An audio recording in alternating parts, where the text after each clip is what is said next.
I don't follow Bryan Johnson, but I do follow biohackers subreddit, and today it has exploded with multiple links to New York Times article and video on Bryan.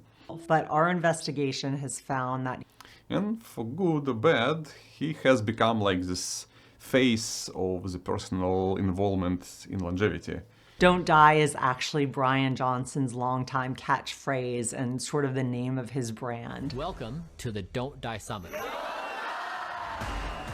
I mean, I wish it was Peter Attia or Matt Kaeberlein or my friend Leon Peshkin from Harvard Medical, but we got Bryan. And it's Friday, so what the heck, let's review it quickly. I've watched the video, I've read the article, and checked Bryan's response on X, and we can get a more balanced view on the situation.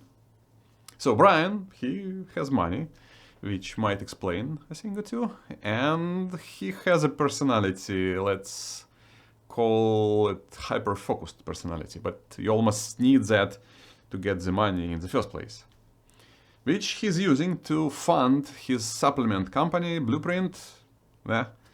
I look at it as a necessary evil. I'd rather see him directly fund basic aging biology research. But he's also behind Don't Die movement. Earlier this year, Netflix released a documentary called Don't Die, The Man Who Wants to Live Forever. I'm trying to be on the absolute outermost edge of possibility for the science. And considering the name of this channel, aging is bad, right? Dying is stupid, living is smart. All that stuff, it's very close to my heart.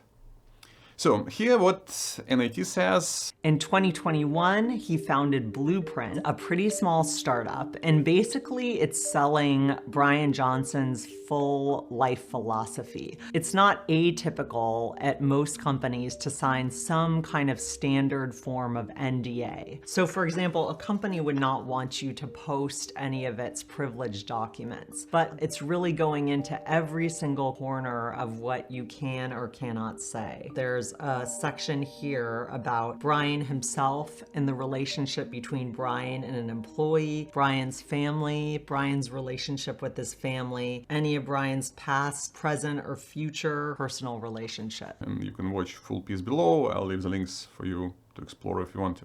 But mainly they accuse him of the following. In another move to really control his image, Bryan has employees sign what several lawyers have told me is a very unusual agreement. It's called an opt-in agreement. Which begs the question, have they checked what kind of experiments Bryan does and what kind of content his company produces?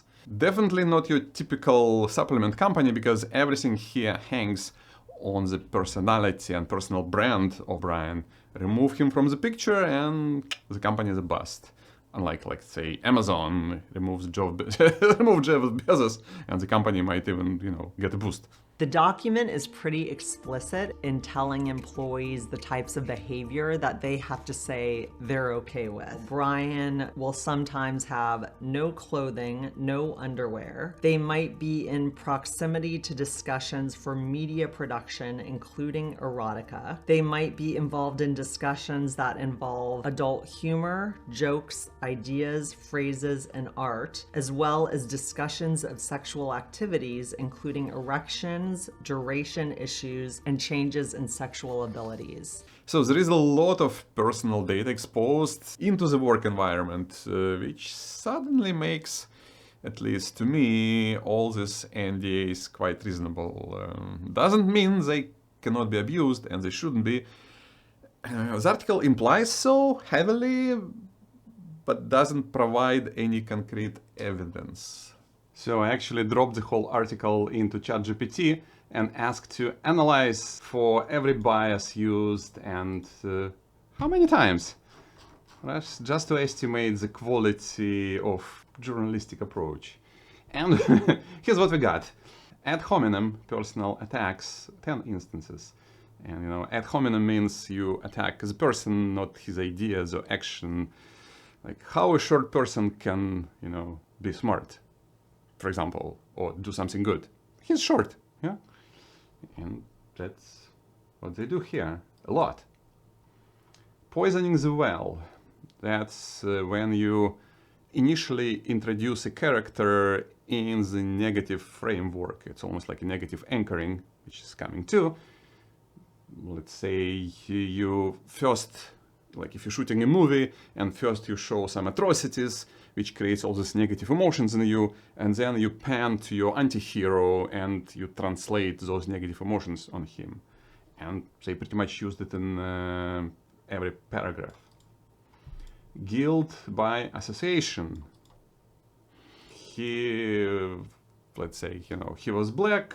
Black in this region have a lot of, commit a lot of crime, so he must be committing a lot of crimes. Except that it's, in this case, a reverse story. He is tied up to Elon Musk. Elon Musk is this evil character, so he must be evil. Like, do we care? It's an article about his quality of his supplements. Mostly, supposed to be, right? That's what we care about.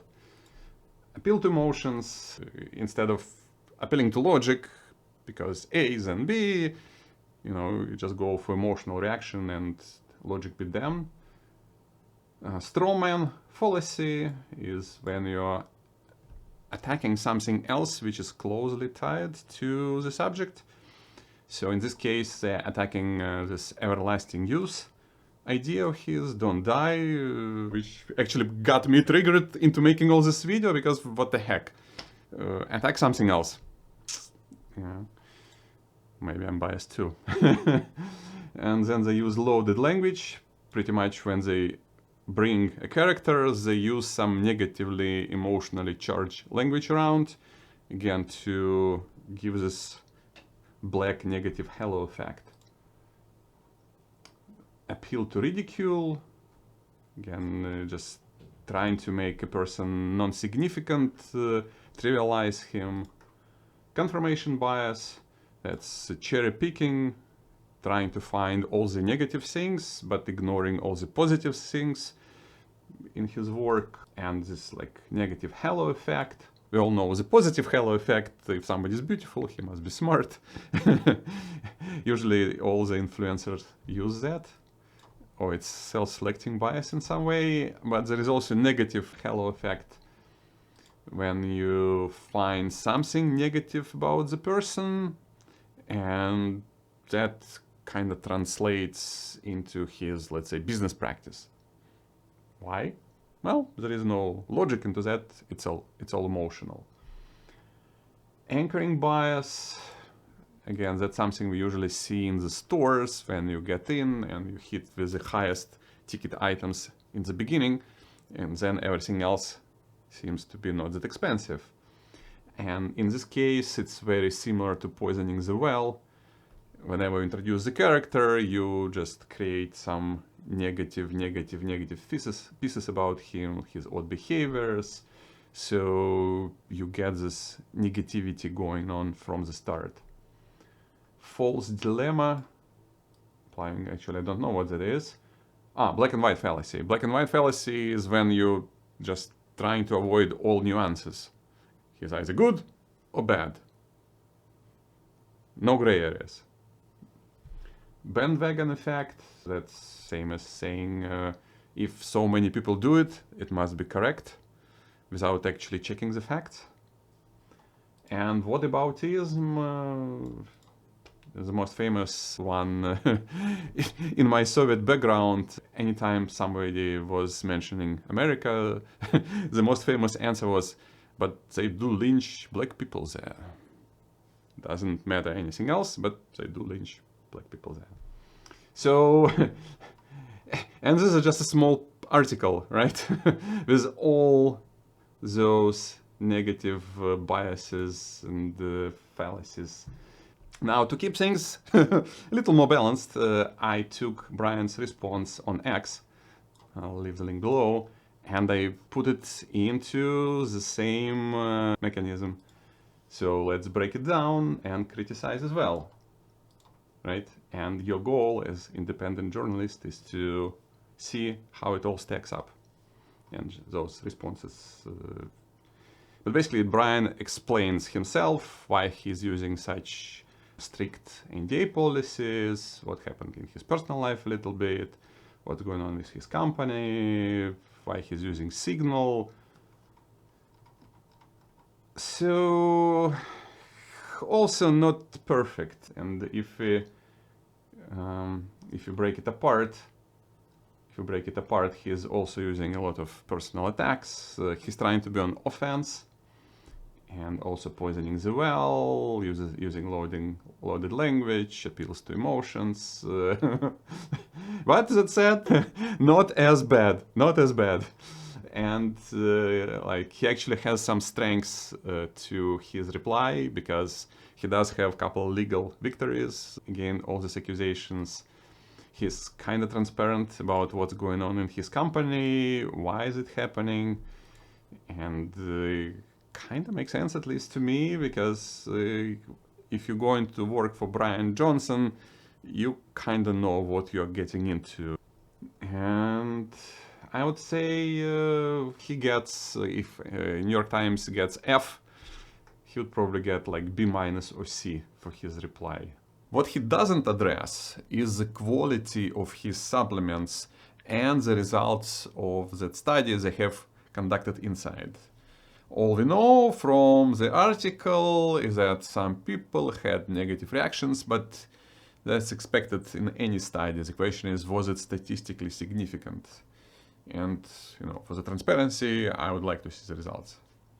The details of his private life should stay private, in my opinion, so I'm not even going to go there. Like, let's leave it to Kardashians. Let's discuss ideas, people. Let's be like the great minds, or at least average minds, and discuss events, but don't get to this personal level.